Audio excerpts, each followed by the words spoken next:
قل بفضل الله وبرحمته فبذلك فليفرحوا إلى آخر الآية. ما كان محمد أبا أحد من رجالكم ولكن رسول الله وخاتم النبيين وكان الله بكل شيء عليما. إن الله وملائكته يصلون على النبي يا أيها الذين آمنوا صلوا عليه وسلموا تسليما. اللهم صل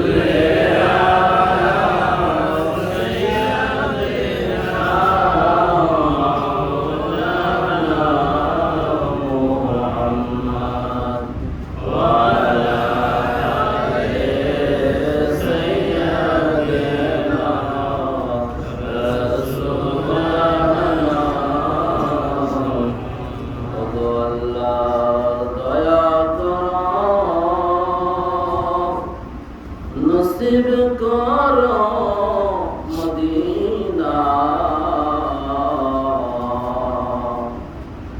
আমার নূরের নবীকে না দেখাইয়া কবর দেশে নিও না। আল্লাহুম্মা সাল্লি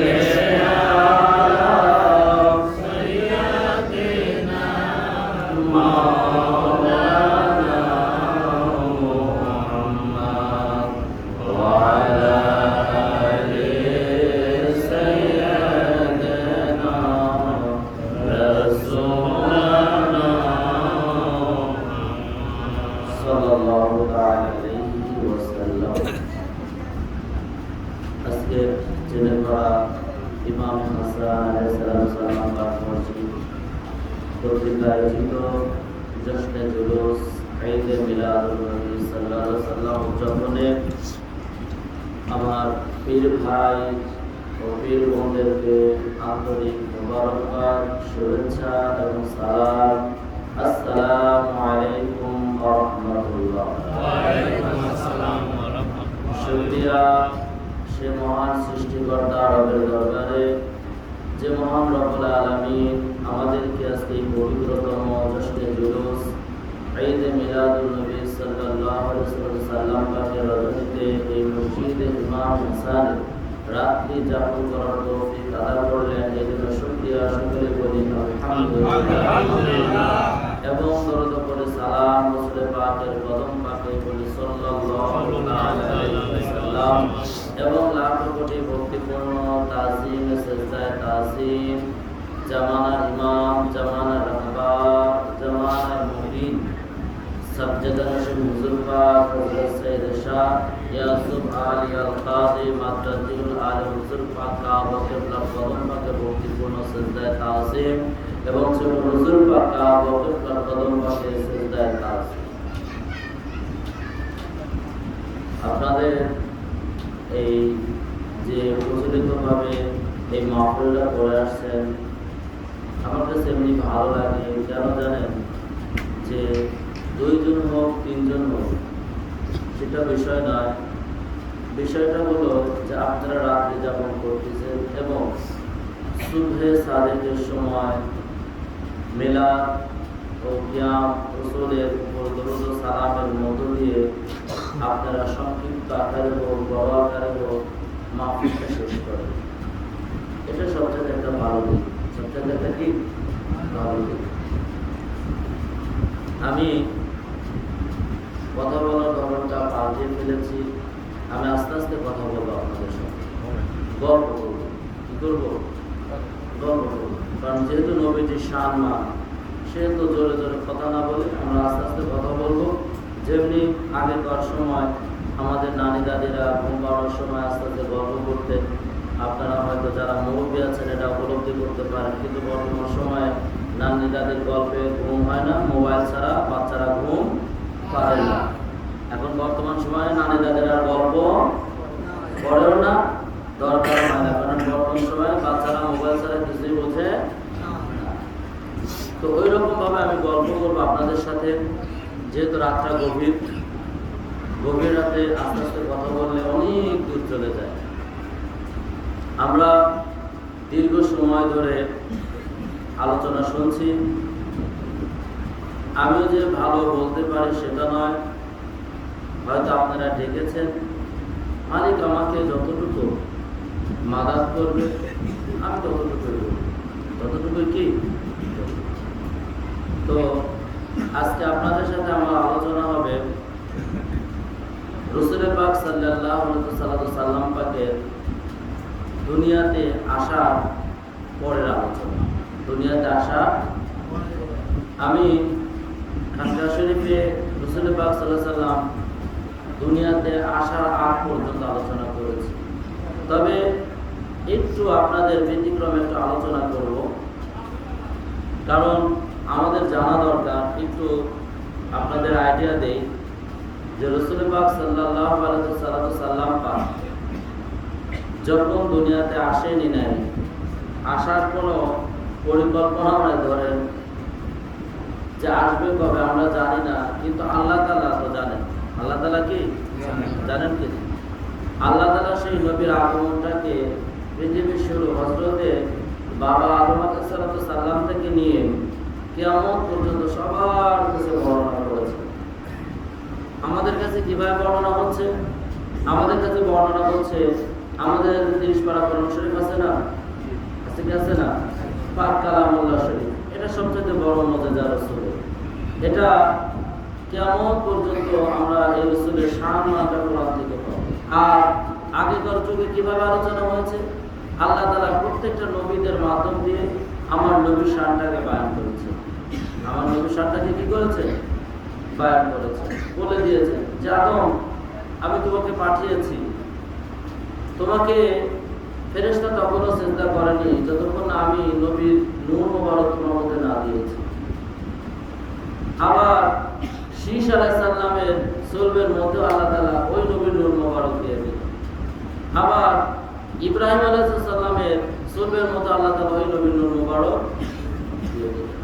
তার মানে বোঝা যাচ্ছে আমার নবীর নূরটা প্রত্যেকটা নবী জানে যে আমাকে পাঠানো হয়েছে নবী মুস্তাফার জন্য, পৃথিবীটা সাজানোর জন্য। কি সাজানোর জন্য? পৃথিবীটা সাজানোর জন্য। প্রত্যেকটা নবীরা এসে পৃথিবীটা সাজিয়েছে। পৃথিবীটা কি করেছে? সাজিয়েছে। আদম সফিউল্লাহ এসে পৃথিবীটা সাজিয়েছে, শীষ আলাইহিস সালাম এসে সাজিয়েছে, নূহ আলাইহিস সালাম এসে সাজিয়েছে। সবাই সাজানোর পর যখন পৃথিবীটা ফুল কমপ্লিট, সাজানো শেষ, তখন আল্লাহ তাআলা আমার নবীকে পাঠালেন। এবং এই পাঠানোটা এমন ছিল, আল্লাহ তাআলা কেন নবীকে মক্কাতে পাঠালেন? কেন নবীকে মক্কাতে পাঠালেন? আপনারা বনি ইসরাইল একটা সূরা আছে কোরআন শরীফে 15 পারায়, সেই বনি ইসরাইল একটা জাতির নাম। আল্লাহ তাআলা সেই বনি ইসরাইলের মধ্যে অনেক নবী পাঠিয়েছেন। কেন পাঠিয়েছেন? কারণ তখনকার সময় বনি ইসরাইলরা সবচেয়ে খারাপ ছিল। বনি ইসরাইলরা কি সবচেয়ে খারাপ ছিল? এদেরকে হেদায়েতের জন্য আল্লাহ তাআলা বনি ইসরাইলের মধ্যে অসংখ্য নবী পাঠিয়েছেন। তো তৎকালীন যুগে মক্কাটা সবচেয়ে খারাপ জায়গা ছিল। মক্কাটাও কি সবচেয়ে খারাপ জায়গা ছিল। মক্কার মধ্যে সুদ, ঘুষ, রাহাজানি, নারী, আপনার এক কথা যত অন্যায় আছে, যত জুলুম আছে সব করা হতো। এমনকি এত নির্যাতন করা হতো যে কন্যা সন্তান হলে কি হলে, কন্যা সন্তান হলে তাদেরকে জীবন্ত দাফন করে দেওয়া হতো। বুঝতে পেরেছেন? আপনারা পারবেন? আমরা পারবো? সম্ভব? আপনি আপনার মেয়েকে বা আমি আমার মেয়েকে যদি মারতে যাই, একবার যদি বাবা বলে ডাক দেয়, আদার উঠবে? দ্বিতীয়বার আর সম্ভব না। আর সেই জায়গাতে মক্কার লোকেরা, কুরাইশরা কন্যা সন্তানকে জীবন্ত দাফন করে দিত। যদি কোনো সন্তান হতো একবারে নিয়ে গিয়ে আপনার মাটিতে পুঁতে দিত। তাহলে কতটা ভয়ঙ্কর ছিল সেই যুগটা, কতটা ভয়ঙ্কর ছিল। সেই যুগটাকে বাঁচানোর জন্য আল্লাহ তাআলা মক্কা, এত খারাপ জায়গা, মক্কা কিন্তু একটা শহরের নাম। কিসের নাম? শহরের নাম। আবার আপনারা ভাবেন না যে কাবার কথা। এক লোক বিদেশ গিয়েছে সৌদি আরব, এখন গিয়ে বলতেছে যা ভাষা গেছে সব আরবিতে, একটা জিনিস তো বাংলায় পাইছি। একটা জিনিস কি বাংলায় পাইছি? কি বাংলায় পাইছি? আজানটা বাংলায় দিচ্ছে। আজানটা কিসে দিচ্ছে? তার মানে আমরা বাংলাদেশে আজানটা শুনেছি, উনি মনে করেছেন আজান বাংলাতে দেয়। আজান কিসে দেয়? আসলে কি বাংলাতে দেয়? আরবিতে দেয়, কিন্তু তার শুনে অভ্যস্ত, সে মনে করেছে বাংলাতে। তখন আমরা মনে করি মক্কা, আসলে মক্কা একটা শহরের নাম। মক্কা কিসের নাম? একটা শহরের নাম।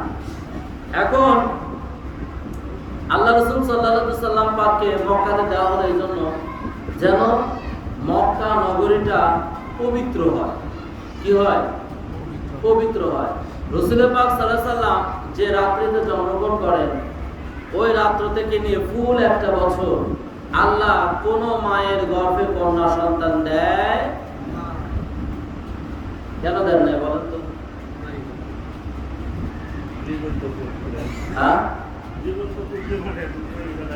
আল্লাহ তাআলা দেখালেন যে আমি আমার নবীকে দিয়ে সর্বপ্রথম একটা অপরাধ, জুলুম, কন্যা সন্তান দাফন করা বন্ধ করে দিলাম। কি করে দিলাম? বন্ধ করে দিলাম। তো এটা হচ্ছে আমার নবীর একটা মুজিজা। আমার নবীর একটা কি মুজিজা। তো রাসূল পাক সাল্লাল্লাহু আলাইহি সাল্লাম আসার আগে আপনার অগ্নি পুজো, কি পুজো? অগ্নি পুজো একটা ইসের নাম আপনার ইরানের কেসরা বাদশার বাসভবন। ইরানের কেসরার কি বাসভবন, এই জায়গাটা 1000 বছর ধরে একটা বাতি জ্বালানো আছে। অগ্নি পূজা করে। কি পূজা করে? আপনারা কথা বলেন, কারণ আজকে নবীর শান সম্বন্ধে কোনো গরম টরম কোনো কথা হবে না, নরম ভাষায় কথা বলবো। এই কেসরা বাদশা তার এই রাজপ্রাসাদে 1000 বছর ধরে একটা অগ্নি মানে আগুন জ্বালিয়ে রাখে, পূজা করা হয়। এ জ্বলতেই আছে, জ্বলতেই আছে, জ্বলতেই আছে, এ দেবে না। হঠাৎ করে একদিন রাত্রে একটা ভূমিকম্প হলো, একটা ঝড় হলো। হওয়ার সাথে সাথে সেই বাদশার অগ্নি পূজকের আগুনটা নিভে গেল। কি হলো? আগুনটা নিভে গেল। প্রায় 10টা রুম একদম ভেঙে ছারখার হয়ে গেল। ভেঙে ছারখার। এখন এই বাদশা চিন্তা করলো, 1000 বছরের অগ্নি পূজা করে আসছি, আগুন একদিনের জন্য, 1 মিনিটের জন্য নেবে নাই, আজকে হঠাৎ করে নিভে গেল এই সময় রাত্রে, তাহলে এর মধ্যে কোনো ঘটনা অবশ্যই কি সুন্দর করে বলছে, লাম্মা কানাতিল লাইলাতুল লাতী উলিদা ফিহা রাসূলুল্লাহ সাল্লাল্লাহু আলাইহি সাল্লাম ইরতাজাসা ইওয়ানু কিসরা ওয়াসাতাকাত মিনহু 14 গুরিফান ওয়াশারাফাহু নারুন ফারিসিন ওয়ালাম তুহমাদ ক্বাবলা যালিকা বিআলফি আম। যে তাজেদারে কায়নাত রাসূল পাক সাল্লাল্লাহু আলাইহি যে রাতের সুবাদে জন্মগ্রহণ করেছিলেন, সে রাতের ওই মুহূর্তে পারস্য রাজ কিসরার প্রাসাদগুলো প্রচন্ড আকারে ভূমিকম্পন হয় এবং ওই মুহূর্তে তার বালাখানার 14টি কামরা ভেঙে যায়। কয়টি কামরা? 14টি কামরা ভেঙে যায় এবং আগুনের অগ্নি পূজকও নিভে যায়, আকস্মিকভাবে নিভে যায়। এখন যখন নিভে যায়, এই রাজা বাদশা চিন্তা করলো, আমাকে গণকের কাছে যেতে হবে। কার কাছে? কারণ তখন তো গণক ব্যবহার করা হতো, বা আপনার পাদ্রী, খ্রিস্টান পাদ্রী যারা ধর্মসম্মত অনেক অবগত ছিল, ইনজিল কিতাব পড়ত। তো সেই রাজা চলে গেল। ওই মুহূর্তে মুহসান নামক এক পাদ্রীর ডাকা হলো। মুজাউন নামক এক পাদ্রী কি হলো, ডাকা হলো। ডাকার পর বললেন যে আমার এই অবস্থা, আমার আগুনটা কেন নিভে গেল, আমার 14টা রুম কেন ভেঙে গেল, তুমি এর তাবির করো, ব্যাখ্যা বলো। এখন এই খ্রিস্টান পাদ্রী বলছে আপনারটা বাদ দিয়ে আমারটা শুনেন, আপনারটা বাদ দিয়ে আমারটা শুনেন। আমিও আজকে রাত্রে স্বপ্ন দেখলাম যে আরবের উটগুলা, আরবের কি উটগুলা, আরবের ঘোড়াগুলা, আরবের শক্তিশালী উট গুলা, একটি আরবের শক্তিশালী ঘোড়াগুলাকে একটা উট তাদের নিয়ন্ত্রণে নিয়ে নিচ্ছে, তাদের নিয়ন্ত্রণে নিয়ে নিচ্ছে। একটা, কয়টা? একটা। সমস্ত শক্তিশালী ঘোড়াগুলো নিজের নিয়ন্ত্রণে নিয়েছে এবং সেগুলা বিভিন্ন শহরে ছড়িয়ে পড়তেছে। এখন বলতেছে তাহলে তোমার স্বপ্ন আর আমার আগুন নিভে যাওয়া, এই দুটো সমাধান, যত দ্রুত পারো এই সমাধানটা দাও। তখন ওই মুহূর্তে মুসা চলে গেল নোমান নামের একজন মঞ্জিরের কাছে, নোমান নামের একজন মঞ্জিরের কাছে গিয়ে বলতেছে যে আমি এই স্বপ্ন দেখেছি, বাদশাহ তার প্রাসাদে এটা হয়েছে, এখন আপনি স্বপ্নের তাবির বলেন। এখন সে বলছে আমি তো পারবো না, আমি তো পারবো না। তার বয়স হচ্ছে 150 বছর। কত বছর? 150 বছর। আমি তো এই স্বপ্নের তাবির করতে পারবো না। তাহলে চলো আমার মামার কাছে যাই। কার কাছে? মামার কাছে যাই। সেই মামার নাম হচ্ছে সতী। মামার নাম কি? সতী।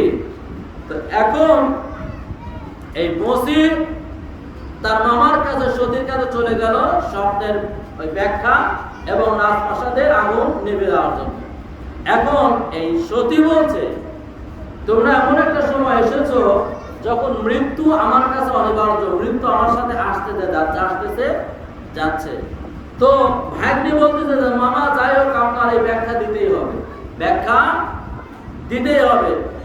তখন ওই সতী বলছে ইদ কাসরাতিন তিলাওয়াতা অবইদা সাহিবুল আরাহি অফাদা ওয়াইদা সামাওয়াতি ওয়া ফাদাত বাহিরাতু সাওয়াতুন অখামিদাত নারুন ফারিসিন ফালাইসা শাম। সংক্ষেপে বললাম, বলছে তুমি তোমার বাচ্চাকে গিয়ে বলে দিও। কাকে গিয়ে? বাচ্চাকে গিয়ে বলে দিও যে তাদের এই রাজ্য যে 1000 বছর ধরে রাজ্য পরিচালনা করতেছে, এই রাজ্য পরিচালনার বেশি দিন থাকবে, বেশি দিন কি অচিরেই সেটা কি হয়ে যাবে, ধ্বংস হয়ে যাবে। কারণ এই মুহূর্তে মক্কাতে রাহমাতাল লিল আলামিন নবী মুস্তাফা দুনিয়াতে আগমন করেছে। তাহলে কি বুঝলেন এই ঘটনা দ্বারা? যে আমার নবী দুনিয়াতে আসার এখনো আসে নাই, আসার আগে আপনার বড় বড় রাজপ্রাসাদগুলা, বড় বড় অগ্নি পূজারকগুলা, তাদের প্রাসাদগুলা ধ্বংস হয়ে গিয়েছে। কি হয়ে গিয়েছে? ধ্বংস হয়ে গিয়েছে। আল্লাহ দেখালেন যে আমি দুনিয়াতে যাকে পাঠাচ্ছি এটা হচ্ছে রহমতের নবী পাঠাচ্ছি। সমস্ত অগ্নি পূজক, সমস্ত জালিম জুলুম সব নিঃশেষ হয়ে যাবে, কিছুই থাকবে না। আমার নবী যখন কদম রাখবে সব নিঃশেষ হয়ে যাবে। কেউ কন্যা সন্তান দাফন করবে না, কোন জালিম থাকবে না, কোন জুলুমকারী থাকবে না, কোন অত্যাচারকারী থাকবে না। আমার নবীর আগমনে আমি আল্লাহ সব পবিত্র করে দেব।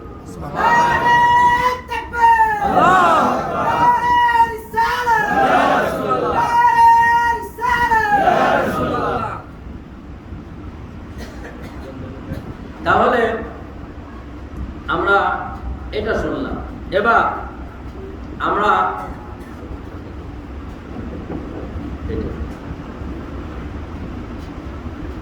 এবার রসুলের বয়স যখন 10 থেকে কত 12 বছর, 10 থেকে 12 বছর, সেইখানকার একটা ঘটনা শুনি।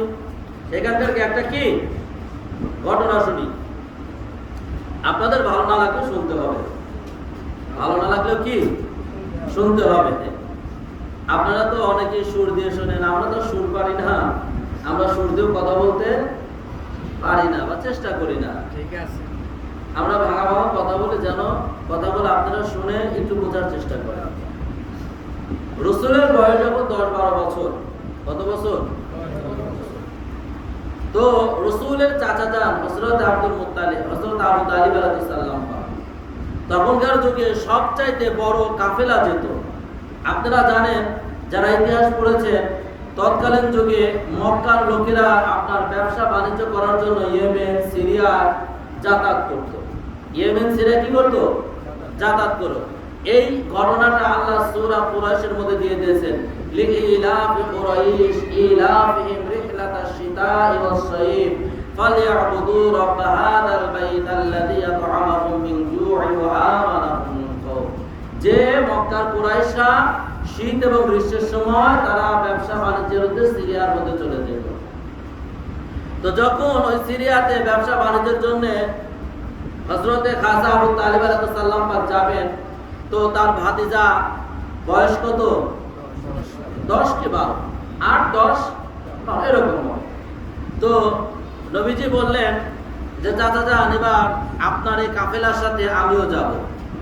কাফেলার সাথে কি আমিও যাব? তো রাসূল পাক সাল্লাল্লাহু আলাইহি ওয়াসাল্লাম বললেন, চাচা যান বললেন, আচ্ছা ঠিক আছে, তুমি যাবে, চলো। এখন এই কাফেলা যেতে যেতে একটা খ্রিস্টান পাদ্রী আছে, ইনজিল কিতাব সম্বন্ধে তার কি খুব ধারণা। সে ইনজিল কিতাবের মধ্যে আমার নবীর সমস্ত বর্ণনা করেছেন। আবু মুসা আশআরী রাদিয়াল্লাহু তাআলা থেকে হাদিসটা বয়ান করেছেন, বর্ণনা করেছেন, বিশাল বড় লম্বা হাদিস। তো রাসূল পাক সাল্লাল্লাহু আলাইহি ওয়াসাল্লাম পাক যাচ্ছেন বাণিজ্যের সাথে, আবু তালিব সাল্লাল্লাহু পাকের সাথে যাচ্ছেন। সমস্ত এই যারা ব্যবসার উদ্দেশ্যে যেতেন, ওই খ্রিস্টান পাদ্রীর গির্জার কাছে গিয়ে সবাই বিশ্রাম নিতেন। সবাই কি করতেন? বিশ্রাম নিতেন। কিন্তু কোনোদিন এই পাদ্রী ওই কাফেলাগুলোর কাছে আসতেন না। কাফেলাগুলোর কাছে কি আসতেন না। হঠাৎ করে যখন রাসূল পাক সাল্লাল্লাহু আলাইহি ওয়াসাল্লাম পাকের এই কাফেলাটা ওই গির্জার কাছে গিয়ে থেমেছে, তখনই ওই পাদ্রী গির্জা থেকে বের হয়ে চলে এসেছে। গির্জা থেকে বের হয়ে চলে এসেছে। এসে বলছে, এই কাফেলার মালিককে, এই কাফেলার নিয়ন্ত্রণকে, রাহবারকে? তো সবাই বললো যে এই কাফেলার মালিক হযরত আবু তালিব, আমাদের রাহবার, ওনার নির্দেশে আমরা আসতেছি, এই যে রাহবার। তো বললো যে তোমরা এই হাওদাটা খুলে দাও, তোমাদের মধ্যে এমন কেউ আছে যেটা নতুন এসেছে? তো হযরত আবু তালিব সাল্লাল্লাহু আলাইহি বলেন, হ্যাঁ এসেছে। কে এসেছে? যে আমার ভাতিজা এসেছে, আমার ভাতিজা এসেছে। নাম কি? মুহাম্মদ। পাদ্রী বলছে, পিতার নাম আব্দুল্লাহ। বলুন না সুবহানাল্লাহ। পিতার নাম আব্দুল্লাহ, মায়ের নাম। 6 মাস যখন মায়ের পেটে, তখন বাবা মারা যায়। যখন 6 বছর বয়স, তখন কে মারা যায়? পাদ্রী নিজে নিজেই বলছে। আল্লাহু আকবার। এখন হযরত আবু তালিব সাল্লাম পাক জিজ্ঞেস করলেন যে আপনি তো কখনো আমাদের এই কাফেলাগুলোতে আসেন না, আজকে আসলেন? তো বলল, শোনো, আমি অনেক দিন ধরে এই গির্জাতে অপেক্ষা করছি। কিসে? এই গির্জাতে অপেক্ষা করছি। এই একটা কাফেলা আসবে, যে কাফেলার মধ্যে নবী মুহাম্মদ থাকবে। কে থাকবে? নবী মুহাম্মদ থাকবে। তো রাসূল পাকের চাচাজান বললেন, আপনি চিনলেন কিভাবে নি নবী হবে? আপনি চিনলেন কিভাবে? তখন পাদ্রী বলতেছে, আমি গির্জার উপরে দাঁড়িয়ে আছি, যখন তোমাদের কাফেলাগুলা, তোমরা যখন আমার গির্জার দিকে আসছো, আমার গির্জার কাছে আসছো, আমি খেয়াল করে দেখলাম যে প্রত্যেকটা কাজ যা কিছু আছে সবাই তোমাদের কাফেলার দিকে সিজদায় পড়ে গিয়েছে। সুবহানাল্লাহ। কি পড়ে গিয়েছে? সিজদায় পড়ে গিয়েছে। এবং যখন তোমাদের এই কাফেলা এই গাছের নিচে বসেছে, এই মরা গাছে নাকি পাতা জন্মে গিয়েছে। সুবহানাল্লাহ। কি জন্মে গিয়েছে? তুমি দেখো না আবু তালেব, আমি দেখি গির্জা থেকে যখন এই কাফেলাটা আসছে, আমি আকাশের দিকে খেয়াল করেছি, আকাশের মেঘগুলা এই কাফেলাটাকে ছায়া দিতে দিতে আসছে। আমি ইনজিল কিতাব পড়ছি আর কাফেলার দিকে তাকাচ্ছি, ইনজিল কিতাব পড়ছি আর কাফেলার দিকে তাকাচ্ছি। আমার প্রতিটা লাইন, আমার প্রতিটা শব্দ, আমার প্রতিটা ইনজিলের কিতাবের প্রত্যেকটা পৃষ্ঠা সমস্ত বাস্তব রূপ তোমার এই কাফেলার মধ্যে ফুটে উঠেছে। তো আমি জানি যে এর মধ্যে নবী মুহাম্মদ আছে। এর মধ্যে কি আছে? নবী মুহাম্মদ আছে। রাসূল পাক সাল্লাল্লাহু আলাইহি ওয়াসাল্লাম পাকের হাতটা বের করলে দস্তে কুতরা বের করে এই পাদ্রী হাতের উপর চুমা দিলেন। কি দিলেন? চুমা দিলেন। চুমা দেওয়ার পর বললেন, হে আবু তালিব, তুমি এখনই এই কাফেলাটা নিয়ে মক্কায় চলে যাও। কোথায় চলে যাও? কেন? কারণ তুমি যেখানে ব্যবসার উদ্দেশ্যে যাচ্ছো, ওরা যদি জানতে পারে এটা মুহাম্মদ, তাহলে হত্যা করে দিবে। কি করে দিবে? হত্যা করে দিবে। কিছু দূর আসার পর পাদ্রী এবং হযরত আবু তালহা সাল্লাম পাক জয়তুন পেশ করলেন এবং কেক পাক খেলেন। কি খেলেন? কেক খেলেন। আমাদের মতো ফতোয়া দেয় না যে কেক কাটলে হারাম, শিরক, এটা খ্রিস্টানদের কালচার। যদি কেক কাটা খ্রিস্টানদের কালচার হয়, তাহলে মক্কার ইমাম কি করলো? কেক কাটা যদি খ্রিস্টানদের কালচার হয়, তাহলে মক্কার ইমামও তো কেক কেটেছে, কাটে নাই? হ্যাঁ, দেখছি আমরা। যদি তুমি সৌদিকে ফলো করো, সৌদিকে যদি ফলো করো, সৌদির অনুসরণকে যদি করো, তাহলে তোমাকে সেইভাবে অনুসরণ করতে হবে। শুধু এক কেক নিয়ে পড়ে আছো, সৌদির সমস্ত কিছু বাস্তবায়ন করো।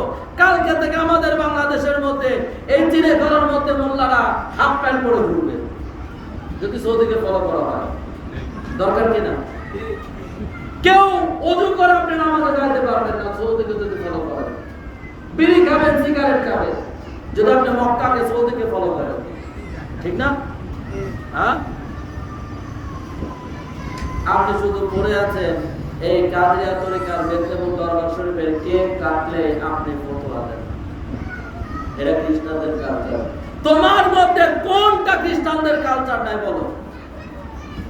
পৃথিবীতে যত মানুষ আছে, প্রত্যেকটা মানুষের মধ্যে আমরা যারা মানুষ, আমাদের মধ্যে যারা মানুষ, তাদের মধ্যে একটা না একটা খ্রিস্টানদের কালচার আছে। আছে না? ইহুদিদের কালচার আছে না? এটা ব্যবহার করছি। কোন আল্লাহ বলে বানাইছে মোবাইলটা? কোন পেশাব বানাইছে? ফুরফুরা বলেন, চিশতিয়া বলেন, নকশবন্দিয়া বলেন, মুজাদ্দিদিয়া বলেন, সরোয়ার দিয়া বলেন, আপনার আটশি বলেন, কোন পীরের মোবাইল বানাইছে? বানাইছে? এটা তো ইহুদি খ্রিস্টানদের পণ্য। কিসের পণ্য? ইহুদি খ্রিস্টানদের পণ্য। তুমি যে ল্যাপটপ ইউজ করো, এটাও তো ইহুদি খ্রিস্টানদের পণ্য। তাই বলে কি তুমি আমরা কি ইহুদি খ্রিস্টান হয়ে যাব? আমরা কেক কাটলে যদি খ্রিস্টানদের কালচার হয়ে যায়, হাজার হাজার লক্ষ লক্ষ টাকা আইফোন ইউজ করছো মোল্লা, টাকা কোত্থেকে আসে? কোত্থেকে ইনকাম করো? আমরাও তো লস করি, আমাদের তো আইফোন আসে না, আমাদের তো লক্ষ লক্ষ টাকা আসে না? আসে? বাবা গাছ কাটলে ঠিক না? এই জন্য সত্য কথা বলতে গেলে অনেক সময় নিজেদের দিকে আমার দিকে চলে আসে, অন্য মোল্লার কথা বলো তো আমার দিকে চলে আসবে কিনা? আসবে না। এই জন্য একটু বাদ দিয়ে দিল। এই জন্য বাবা শুধু বইলো না, নিজের দিকেও তুমি বলো দুনিয়া সিজনুল মুমিনিন ওয়া জান্নাতুল কাফির, যে দুনিয়াটা মুমিনদের জন্য কারাগার আর কাফেরদের জন্য কি? জান্নাত। তাহলে তুমি যে নোয়া গাড়ি, বক্সার গাড়ি, এত ভিআইপি গাড়িতে চড়ছো, এটা জান্নাতের আলামত না? অবশ্যই। নাকি কারাগার?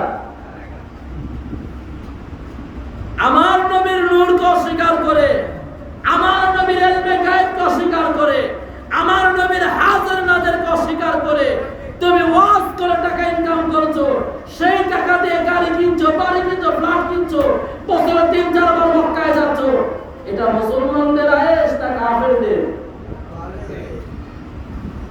তাহলে যদি হাদিস সত্য হয় তাহলে আমার জন্য জান্নাত দুনিয়াটা কি কারাগার? আমার জন্য বক্সার গাড়ি থাকবে, এসি ফ্ল্যাট থাকবে, লক্ষ লক্ষ টাকা ওয়াজ করে কামাইতে পারবো? এই জায়গায় বাধা আসবে। এই জায়গায় কথা বলতে গেলে পরে এমনি পড়ালেখা বেশি বলছে। আমরাও ওয়াজ করি, তোমরাও ওয়াজ করো। ওরা যদি আমাদের মতো টাকা পাইতো তাহলে জীবনেও ওয়াজ করতো না, ওয়াজ আর কি করতো না। যারা আমাদের কমিটিরা আছে বা আমরা আছি, আমরা কতটুকু হাদিয়া পাই বলেন? সত্য কথা যেটা। আর ওরা যদি এরকম হাদিয়া পাইতো, ইসলাম প্রচার হইতো? আমরা ইসলামের দাওয়াত দিচ্ছি, আমার মতো দাওয়াত দাও। আমরা এমনও মাহফিল আছে গাড়ি ভাড়ার টাকা ওঠে না। কিসের টাকা? এমনও মাহফিল আছে করেছি যে নিজের টাকা দিয়ে সিএনজি ভাড়া দিয়েছি, কিন্তু তারপরেও আমরা কখনো কমিটিকে বা আমাদের পীর ভাইকে জানাই। কারণ আমাদের একটা কমিটমেন্ট আছে, 4 নম্বর দরবার পাক। কোথায়? 4 নম্বর দরবার পাকের একটা কমিটমেন্ট আছে, সেটা ফলো করি। আমরা কি লাখ লাখ টাকা পাই না? আমার ভোল্টেজ কি কম? আমার ভয়েস কি কম? আমিও যদি এই মিলাদ কিয়াম বাদ দিয়ে যদি নবীর বিরুদ্ধে কথা বলতাম, মিলাদ কিয়াম দরকার নাই, নবীর নূর দরকার নাই, আমার লক্ষ লক্ষ টাকা ইনকাম হতো। আমিও যদি তাবলীগ বা ওহাবীদের দলে মিলে এই ভোল্টেজে বলতাম নবীর মিলাদ করা যাবে না, নবীর এটা করা যাবে না, আমারও 50,000 টাকা আসতো। আসতো কি আসতো না? আসো না আমাদের জায়গায়, দেখি তুমি কত ইমানের দাওয়াত দাও, কত ইসলাম প্রচার। আরে সাহাবীদের দিকে তাকাও, নবীর দিকে তাকাও, কোন ইসলাম প্রচার করো? তো যাই ওদিকে যাব না। তাহলে আমরা কেক কাটা, কেক কাটলে কি হয়ে যায়? কেক কাটলেই শিরক হয়ে যায়। কি হয়ে যায়? আচ্ছা বলুন তো, আমরা কেক কাটার সময় কি হ্যাপি বার্থডে টু ইউ বলি? কি বলি? দরুদ শরীফ পড়ি। কি পড়ি? দরুদ শরীফ পড়ি। আরে মোল্লা, আমি খানকা শরীফের কথাটা বলেছি, না বলে পারতেছি না। আমরা কেক কাটার সময় দরুদ শরীফ পড়ি। এই দরুদ শরীফে হযরত আদম আলাইহিস সালাম পাক যখন মা হাওয়ার কাছে যাচ্ছিলেন, মা হাওয়ার কাছে যাচ্ছিলেন, আল্লাহ বললেন যে হে আদম তুমি মহর আদায় করো। আদম বলল মহর কিভাবে কি আদায় করব? আল্লাহ বললেন আদম তুমি আমার নবীর পর এক হাদিসে এসেছে 3 বার, আর এক হাদিসে 20 বার আমার নবীর উপর দরুদ শরীফ পড়ো। সুবহানাল্লাহ। কি বলো? নবীর উপর দরুদ শরীফ পড়ো। আরে বাবা, আমরা যখন কেক কাটি, আমরা নবীর উপর দরুদ পড়ে কেক কাটি। আমরা হ্যাপি বার্থডে টু ইউ বলি না। এবার আমি যদি আপনাকে বলি আমি বাংলাদেশে থাকি, আমি বাংলা ভাষায় আল্লাহকে কি বলবো, এর সমাধানটা আপনি দিয়ে যান। আমি বাংলা ভাষায় আল্লাহকে কি বলবো? অবশ্যই বাংলাতে আমার আল্লাহর একটা নাম আছে। আছে কি আছে না? আছে। তো এখন ওইটা যদি বলি, বলবে হিন্দু। কি বলবে? ইংল্যান্ডের মানুষ আমার আল্লাহকে গড বলতেছে না? বলতেছে কিনা? বলতেছে কিনা? মক্কার মানুষ তাদের আরবি ভাষায় আল্লাহকে আল্লাহ বলছে। তাই বাংলাদেশের মানুষ, আমারও তো ইচ্ছা করে আমার বাংলা ভাষায় আমি আমার আল্লাহকে ডাকবো। আল্লাহ কি বেজার হবে? মনে করবেন কোন ভাষা কোন সম্প্রদায় কোন ধর্মের জন্য না, ভাষা সবার জন্য সমান। ভাষা কি সবার জন্য সমান। তো যাই কথাটা আর বললাম না, কথাটা কি বললাম। এই জন্য আল্লাহ তাআলা বলছেন ওয়ালাইন আতাআতুম বাশারাম মিথলাকুম ইন্নাকুম ইদাল্লা খাসিরুন। তোমরা তোমাদের মতো কোন মানুষকে অনুসরণ করো না, যদি অনুসরণ করো তাহলে কি হয়ে যাবে? ধ্বংস হয়ে যাবে। কি হয়ে যাবে? ধ্বংস হয়ে যাবে। তাহলে এখন রাসূলকে অনুসরণ করতে হবে। কাকে? রসুলকে অনুসরণ করতে হবে। তো রসুলকে আমাদের মতো মানুষ। আর আপনারা তো বলছেন দাড়ি নাই টুপি নাই, আপনারা বলছেন, আপনারা তো বলবেন কত বড় বড় দাড়িওয়ালারা বলতেছে রসুলকে কি করতে হবে, মাটির মতো মানতে হবে, রসুল গায়েব জানে না। আপনার কথা কোনো দাম আছে? আছে? দাড়ি ছাড়া কথা কন, এ কথার কোনো দাম? সেই মিশর থেকে পড়ে আসতেছে, মক্কা থেকে পড়ে আসতেছে, চট্টগ্রাম থেকে পড়ে সে বলছেন রসুল মাটির মতো, আর আপনি সিনেকলা থেকে বলতেছেন রসুল নূর। আদালত গ্রহণ করবে, কিন্তু গ্রহণ করবে কোনটা? মদিনার আদালত। কোথাকার আদালত? মদিনার আদালত। তুমি হজ করেছো, তুমি হজ করেছো, এটা ইসলামের ফরজ, আর হজটা কবুল হবে মদিনাতে। হজ মক্কাতে যে সমস্ত আমার দেশের ওলামারা বলছে হজের রুকুনের মধ্যে মদিনায় কোনো রকম নাই, তোমার কথা সত্য, কিন্তু রোকন মক্কাতে আর কবুলিয়াত মদিনাতে। মক্কাতে হজ করেছো, মদিনাতে না গেলে তোমার হজ কবুল হবে না। মদিনাতে না গেলে হজ কবুল হবে? আর ঠান্ডাতে টাকটাক সমস্যা নাই। তাহলে মোটামুটি একটু জোশ আসতেছে নাকি? জোশ আসতেছে, আরো আসবে। আচ্ছা, আমি সমস্যা নেই, চা খেতে আমার কোনো সমস্যা নেই।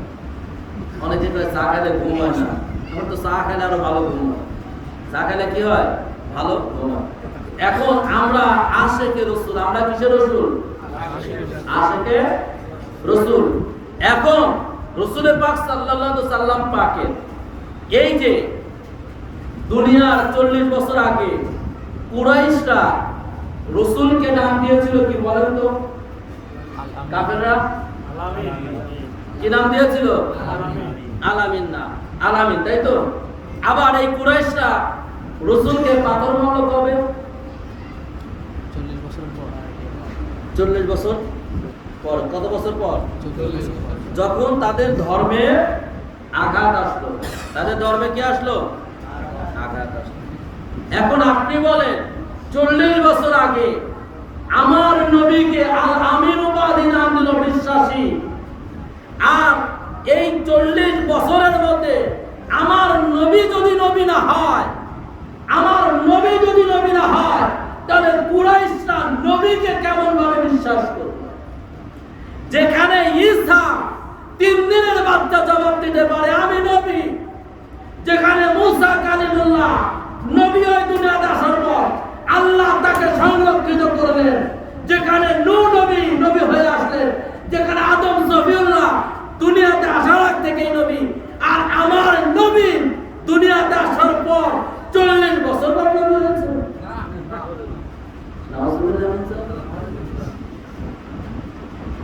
ঈসা 3 দিনের বাচ্চা দোলনাতে বলছে আমি নবী, আর আমার নবীকে না পাঠালে ঈসা হতো না। আর ওই ঈসা নবীও আমার নবীর উম্মত হওয়ার জন্য আল্লাহর কাছে সুপারিশ করেছে। আমার নবীর উম্মত হওয়ার জন্য আল্লাহর কাছে কি করেছে? সুপারিশ। এখন আল্লাহ তাআলা বলছেন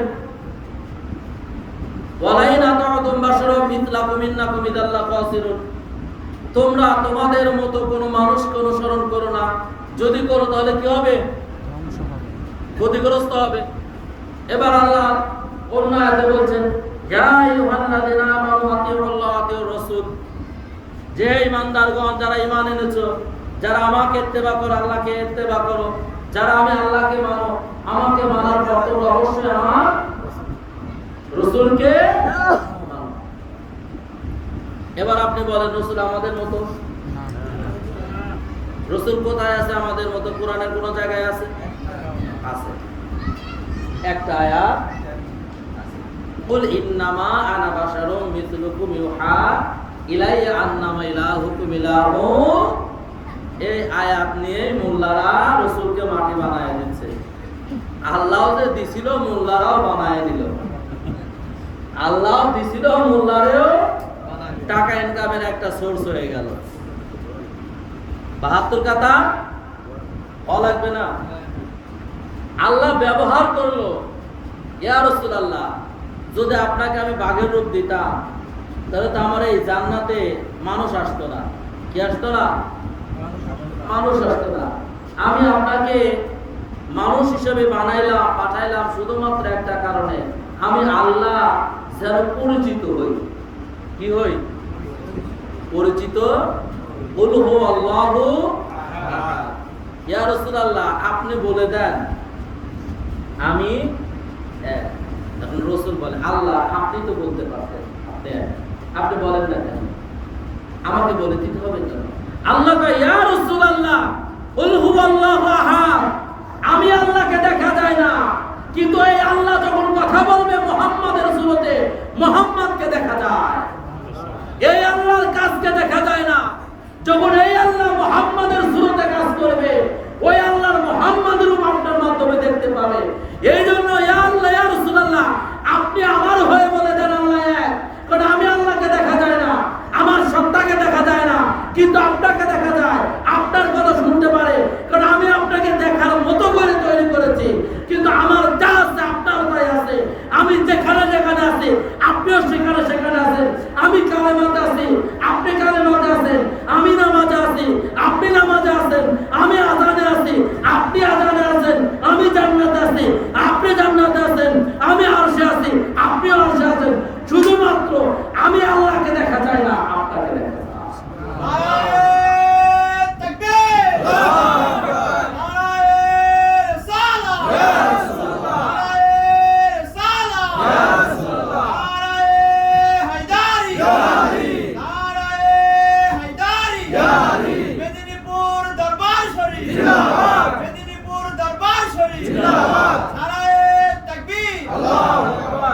তার মানে আল্লাহকে দেখা যায় না।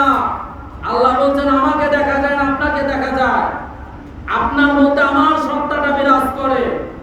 আপনার মধ্যে আমি সব কিছু দিয়ে দিয়েছি, সব কিছু, সব ওয়েবসাইট আপনার মধ্যে আছে। আপনি যা ইচ্ছা সেটা বলবেন, ওটা আমার হয়ে যাবে। এই জন্য আল্লাহ বলছেন, তোমরা আমাকে যদি ইমানদাররা মানতে চাও, আমাকে মানার পরে আমার রাসূলকে মানো। আল্লাহ বলছেন, তোমরা তোমাদের মতো কোনো মানুষকে মেনো না। আমি তোমাদেরকে বলতে চাই, তোমরা যারা বলো রাসূল আমাদের মতো মানুষ, তোমাদের জন্য রাসূলকে মানতে হবে। তোমরা যারা বলো রাসূল আমাদের মতো মানুষ, তোমরা রাসূলকে মেনো না। তোমরা যদি রাসূলকে মানো, ক্ষতির মধ্যে চলে যাবে। কারণ তোমরা তোমাদের মতো ভাবো, আর আমরা রাসূল আমাদের মতো ভাবি। আরে আমাদের মতো কি? রাসূলের একটা ধুলার সমতুল্য না। আর রাসূলের ধুলা তো কি? রাসূলের জুতা মোবারকের ধুলা, ওই ধুলা যেখানে পড়েছে ওই ধুলার সমতুল্য আমরা না। আমরা তাই? আরে ইমাম মালিক রাহমাতুল্লাহ আলাইহি বলেন, ভালোবাসা কাকে বলে? কুরআন হাদিস পড়ে ভালোবাসা যায় না, বুখারী মুসলিম পড়ে ভালোবাসা যায় না, সিয়াসাত পড়ে ভালোবাসা যায় না। ভালোবাসা দিন থেকে আসে।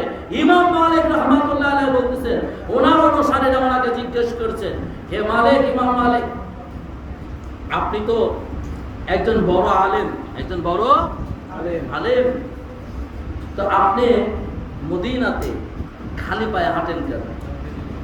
কি পায়ে? খালি পায়ে। মরুভূমি, মদিনার মরুভূমি খুব এসির মতো নরম নাকি? হ্যাঁ হ্যাঁ, এসির মতো নরম।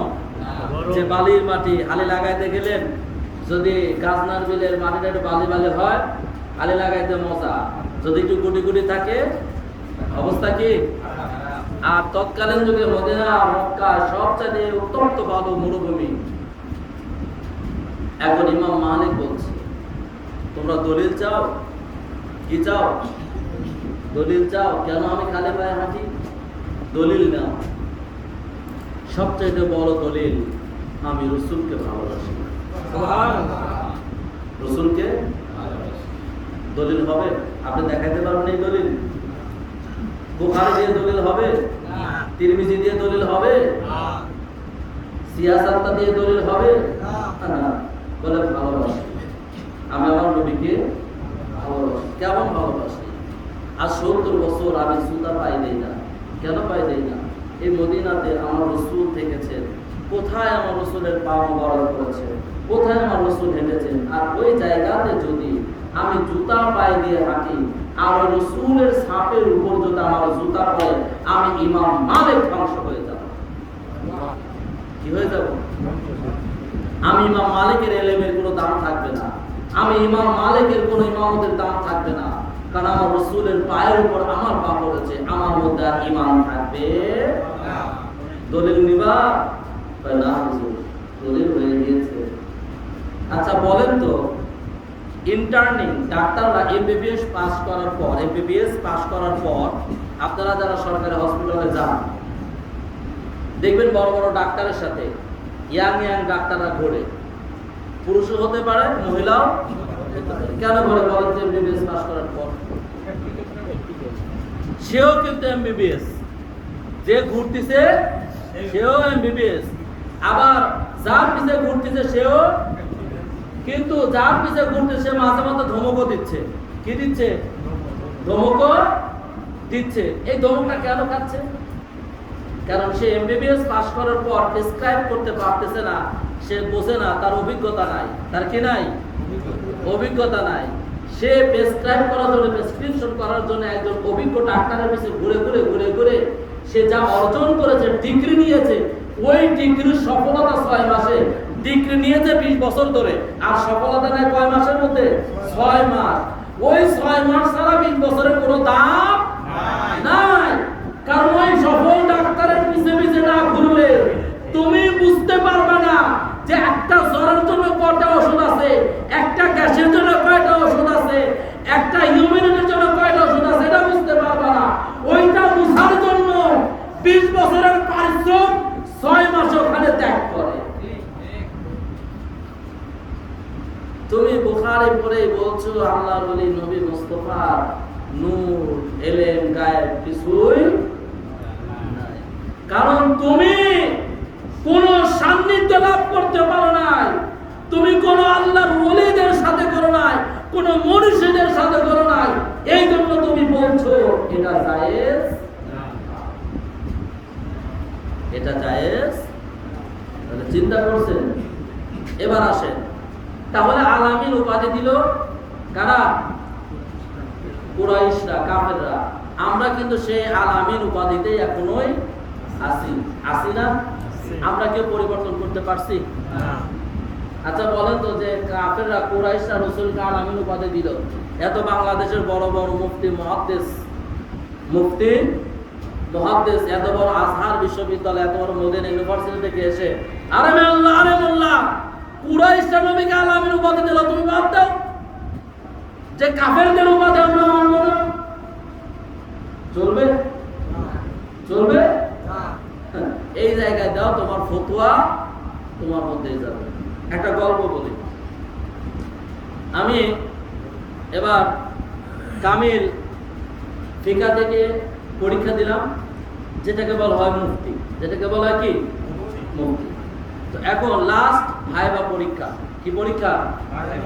ভাইবা পরীক্ষা। এখন ভাইবা পরীক্ষার জন্য যারা আপনারা অনার্স মাস্টার যান তারা ভালো জানেন, ভাইবা বা চাকরির জন্য যান তারাও ভালো জানেন। এখন ভাইবা বোর্ডে আমাকে গেলাম, তা আমার মাথায় সাদা টুপি, আমি সহজে টুপি চেঞ্জ করি না, হঠাৎ মাঝে মধ্যে করি পরিবেশগত কারণে। কারণ কিছু কিছু লোক ঘুষ খায় চাকরি বাঁচানোর জন্য। কি বাঁচানোর জন্য খায় না? যে ঘুষ না খাইলে চাকরি থাকবে না, আছে না এরকম?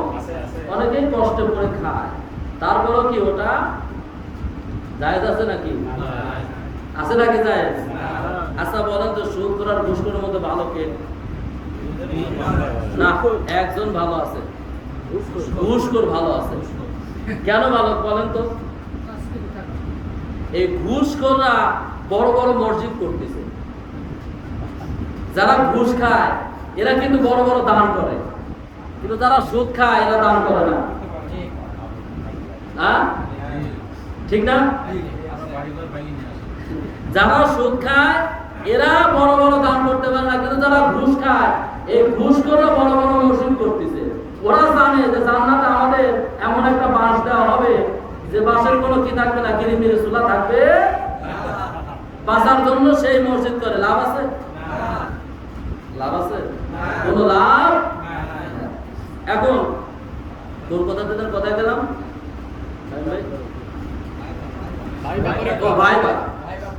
ভাইবা পরীক্ষা। তো এখন আমি সাধারণত সিম্পল ভাবে চলাফেরা করি। আমার মধ্যে স্মার্টনেস বা ওই বেশি উশৃঙ্খলা মানে ভালো পোশাক মানে অত ভিআইপি থাকে না, সিম্পল ভাবে। আর সাদা টুপি তো আছে, এটা একটা মারাত্মক বিষয়। তো এখন ওই পরীক্ষা যখন দেই ভাই বুঝছেন, তা আল্লাহ রহমতের চিন্তা করছে আর পড়ালেখা করবো না, যা করছে কি মুফতি হয়ে গেছে শেষ। তবে মালিকের দোয়ায় অশেষ রহমতে মুফতিটা কমপ্লিট হয়েছে। সবই হুজুর পাকে কি দয়া, সবই কার দয়া? হুজুর পাকের দয়া। তো আমরা যখন পরীক্ষা দিতাম, এসে বড় বড় দাড়িওয়ালা হুজুররা এই পাশে দাঁড়াতেন, কিরে গাউস, কিরে গাউস, কিরে আব্দুল কাদের। তা আমি আবারও বলতাম, উস্তাদ জি আপনি তো স্বীকার করছেন আমি গাউস। ও তো জানে গাউস মানে কি, ও জানে না? ও জানে গাউস মানে সাহায্যকারী, ও জানে। তখন আমি বলতাম আপনি কি স্বীকার করছেন আমি গাউস? তোর সাথে কথাটা পাওয়া যাবে। ও যদি স্বীকার করে আমি গাউস, তার মানে সাহায্যকারী আমি, ওর সাহায্যকারী কি আমি। এখন আমি ঢুকেছি, ঢোকার পর বলতে তোমার নাম কি? বললাম মেয়ে, বললাম দোস্তগীর। তবে দোস্তগীর শব্দের অর্থটা কি? তো বললাম বহু বর্ণনাওয়ালা, হাত ধরা। তো আমি যে মাদ্রাসা থেকে পরীক্ষা দিলাম, ওই মাঝে ওনাকে ফোন দিতাম, এই তুমি বললাম দোস্তগীর, তুমি আমাকে ফোন দিতাম। বললাম এই তোমার মাথায় টুপি দেখি, ওই যে ট্রেনে চেষ্টা করে কি, ওই ট্রেনে চেষ্টা করে, ওই যে বিভিন্ন জায়গায় সিনিক করে চেষ্টা করে, তুমি কি ওইগুলো পেলো? বললাম জি আমিও চেষ্টা করি। ভাই বাবাটা কিন্তু কি বলে ভাই বাবাটা তর্ক বিতর্ক চলছে। এখন আমি বললাম যে হুজুর আমার একটা প্রশ্ন আছে। কি প্রশ্ন বলো? তো বললাম প্রশ্ন, টুপি যে বললেন, এই টুপি নিয়ে হাদিস কোরআনে কি কোনো মতো পার্থক্য আছে কিনা? আমি জোরে জোরে বলছি, আর পিছে যারা আছে সব শুনতেছে, ওরা তো আমার দিকে তাকাইছে, কারণ ভাই বাবাটাতে কথা বলার সাহস পায় না। সাহস পায় ভাই বাবাটা, ভাই বাবা শিক্ষক যা বলবে আপনাকে তাই। ও যদি বলে গরু 5 পাও, 5 পাও।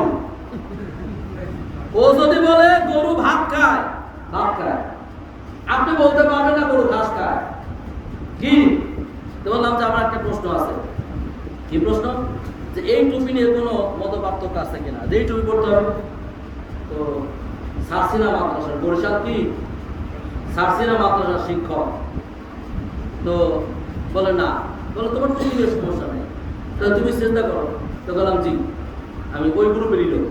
আমি কি ওই গ্রুপেরই লোক? আরে ভাই আমি যা করি তাই তো, আমার কোনো ভয় আছে নাকি? এখন উনি বলতেছে যে আজকে তুমি আমার কাছে একটা কমিটমেন্ট দিবে, তুমি যদি কোন মানুষকে চেষ্টা না করো, আজকের ভাইভাকে তোমার সবচেয়ে বেশি নম্বর দিব। কোন মানুষকে যদি চেষ্টা না করো। বললাম যে হুজুর, ওখানে তো হুজুর বলতে হবে। কি বলতে হবে? হুজুর বলতে হবে। জি আমি কোন মানুষকে চেষ্টা করবো না। কথা দিলাম, জি কথা দিলাম, আমি কোন মানুষকে চেষ্টা করবো না। তুমি যদি চেষ্টা না করো, আজকের ভাইবা বোর্ডে যত স্টুডেন্ট পরীক্ষা দেবে সবচেয়ে বেশি নম্বর আমি তোমাকে দেবো। আমি দেখলাম যে পরীক্ষার রেজাল্ট বাড়ানোর পরও আমারই বেশি নম্বর দিচ্ছে মনে হয়। এখন কথা হলো যে আমি কোন মানুষকে চেষ্টা করবো না 100%। আপনার কাছে মহাদাবত কমিটমেন্ট, আমি কোন মানুষকে চেষ্টা করবো না। কারণ আমরা কোন মানুষকে চেষ্টা করি না, আমরা কোন মানুষকে চেষ্টা করি না, আমরা কোন ট্রেনকে চেষ্টা করি না, আমরা চেষ্টা করি ফেরেশতারা যে নূরকে চেষ্টা করেছিল, আমরা সেই নূরে মুহাম্মদকে চেষ্টা আমরা কোন মানুষকে চেষ্টা করি না। যে মানুষ ভাত খায় 3 প্লেট, আমরা মানুষকে চেষ্টা করি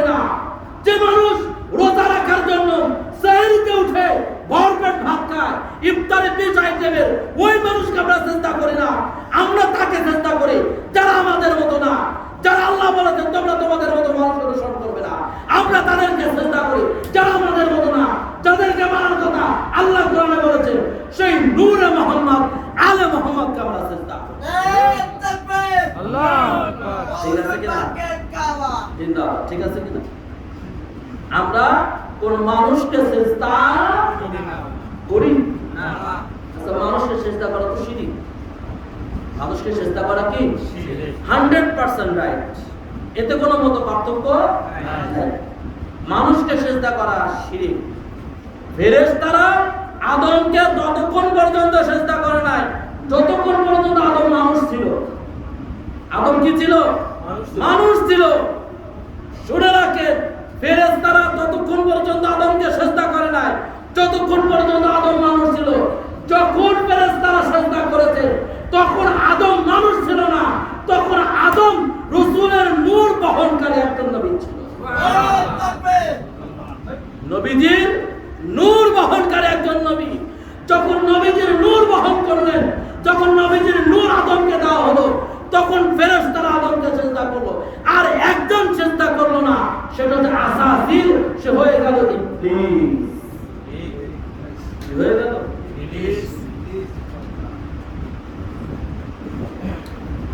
ওরা বলে নবীর শান খুঁজে পাওয়া যায় না, আর আমরা তো দেখি নবীর শান বলে শেষ করা যায় না।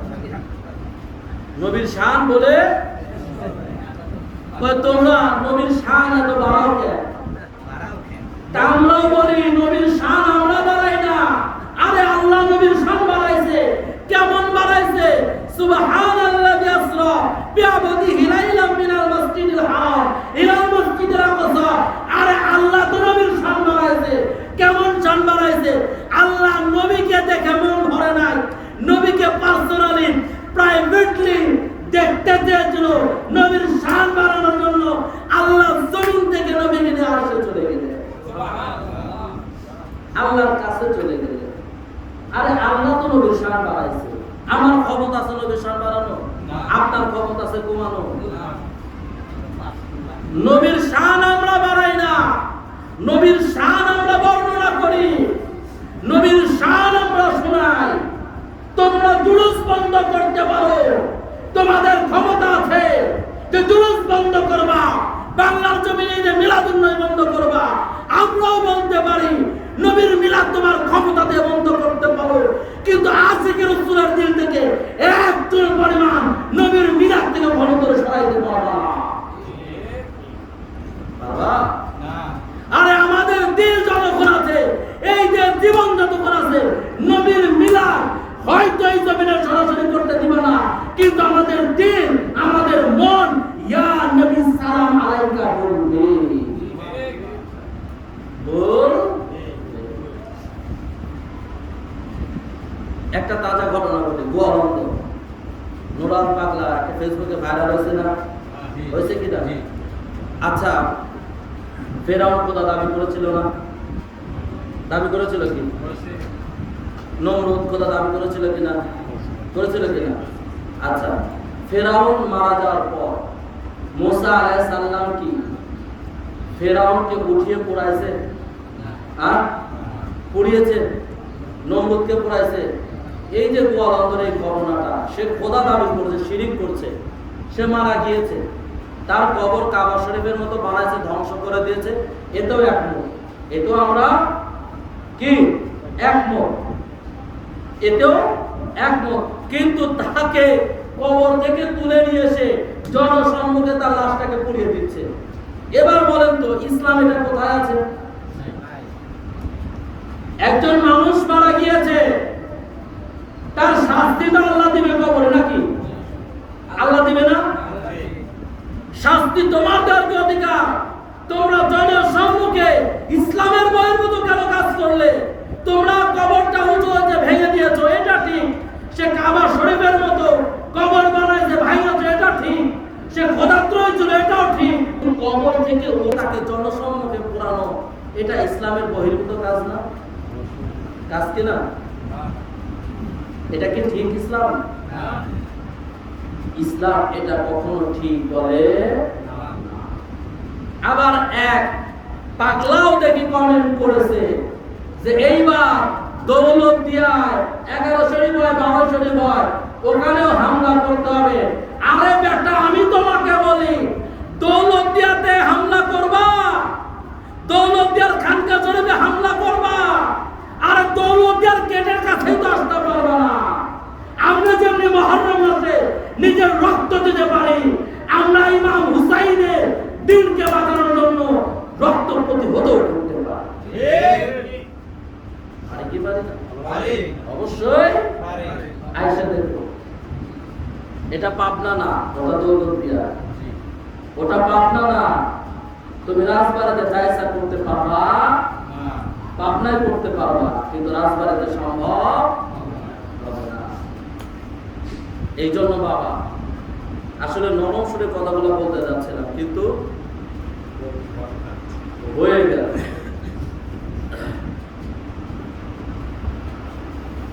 এখন হচ্ছে আমার কথা হলো এটা, একটু এবার আমাদের মধ্যে আসি। আমরা ঈদে মিলাদুন নবী সাল্লাল্লাহু আলাইহি ওয়াসাল্লাম পালন করি, ঠিক না? তবে পালন করতে গিয়ে যেন হিন্দুদের কোনো কালচার আমাদের মধ্যে না আসে। আমি আপনাদেরকে বলি, হিন্দুদের মধ্যে কোনো কালচার যেন আমাদের মধ্যে কি রং খেলা যাবে, যাবে কি রং খেলা যাবে?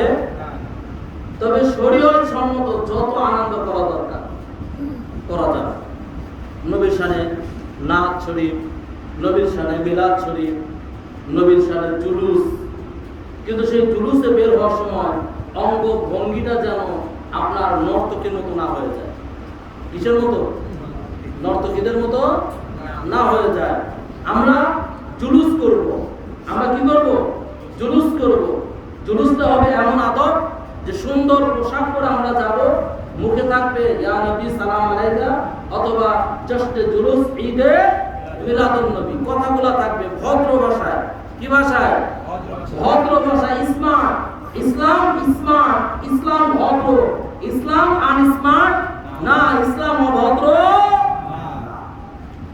এগুলো খেয়াল রাখতে হবে। এগুলো কি করতে হবে? বোম ফুটানো যাবে, বাজি ফুটানো যাবে না। এগুলো হুজুর পাক পছন্দ করেন করেন করেন এই জন্য এগুলো থেকে আমাদেরকে সচেতন হতে হবে। এবার আসেন নবী এই আলামিন নামের পর থেকে নিয়ে আমরা রসুলের বিবাহতে চলে যাই। রসুলের বিবাহ শাদী মোবারক হয় কত বছর বয়সে? রসুলের বয়স যখন 25 বছর, আর মা খাদিজাতুল কুবরার বয়স 40 বছর। এবার যে সমস্ত মোল্লারা বলছে নবী আমাদের মতোই, এবার সেসব মোল্লারে ওয়াইফদের বয়স এরকম আছে নাকি? হ্যাঁ আছে? আমার মনে হয় তো নাই, আমার মনে হয় তো নাই। এবার একজন 25 বছরের যুবক 40 বছরের মহিলাকে বিয়ে করবে? করবে। যদি করে তাহলে অন্য বিষয়, সেটা হলো টাকা পয়সার প্রতি লোভ। কিসের প্রতি? টাকা পয়সার প্রতি লোভ। যেমনি আপনার ইয়াং মেয়েরা বুড়া মানুষকে বিয়ে করে কিসের জন্য? যে ও কয়দিনই বা বাঁচবে, তো চলেই যাবে, সম্পদটা পেয়ে যাবে, ঠিক না? এটার কারণে হয়, কিন্তু আসলে মন থেকে হয়। ধরেন আমিও বর্তমান যুগের মানুষ, ইয়াং ছেলে, দু একটা কথা জানি তো নাকি, আবার কিছু কথা না বললে ওরা মনে করে গিয়ে খালি তরিকত নিয়ে আলোচনা করে, আর কিছু জানে না। আমরা সবই জানি। আমরা কি সবই? এখন রসুলের শাদী মোবারক হবে। মা খাদিজাতুল কুবরা যখন রসুল সাল্লাল্লাহু আলাইহি ওয়াসাল্লাম মা খাদিজাতুল কুবরার বাড়ি চাকরি করে, মা খাদিজাতুল কুবরার বাড়ি কি সমস্ত কিছু দেখাশোনা করেন। মা খাদিজাতুল কুবরা রসুলের ব্যবহারে উনি নিজের আবেগটা আর ঠেকাইতে পারেননি, যে এত নম্র ভদ্র হইতে পারে, এত ভালো কেউ হতে পারে। রসুলের এই আখলাক দেখে, এই জন্য হুসনুল খুলুক, রসুলের চরিত্র কি উত্তম। আল্লাহ বলেছেন তোমরা যদি চরিত্র নিতে চাও রসুলের চরিত্র নাও। আর রসুলের চরিত্র মানে কোরআন। রসুলের চরিত্র মানে কি? কোরআন, রসুলের মধ্যে যা দেখবে কোরআনে তাই আছে। রসুল, কোরআনের চরিত্র, রসুলের চরিত্রই কোরআন। কত বড় কথা, বিশাল বড় কথা না? এখন মা খাদিজাতুল কুবরা, ওনার একজন বান্ধবী ছিল। তো সেই বান্ধবীও চিন্তা করতেছে, আমার এই বান্ধবীটা বয়স হয়ে যাচ্ছে, শাদী মোবারক হয় না। তো সংক্ষেপে বলছে কথাগুলা। এই বান্ধবীটা হযরতে খাজা আবু তালেব সালাম পাকের কাছে প্রস্তাব দেয়। কি দেন? প্রস্তাব দেন শাদী মোবারকের, যে আপনার ভাতিজার সঙ্গে আমার বান্ধবী হযরতে খাদিজা শাদী মোবারকের। চাচা রসুলের পাকে সাল্লাল্লাহু আলাইহি ওয়াসাল্লাম চাচা সাথে প্রস্তাব কি করেন? গ্রহণ করেন।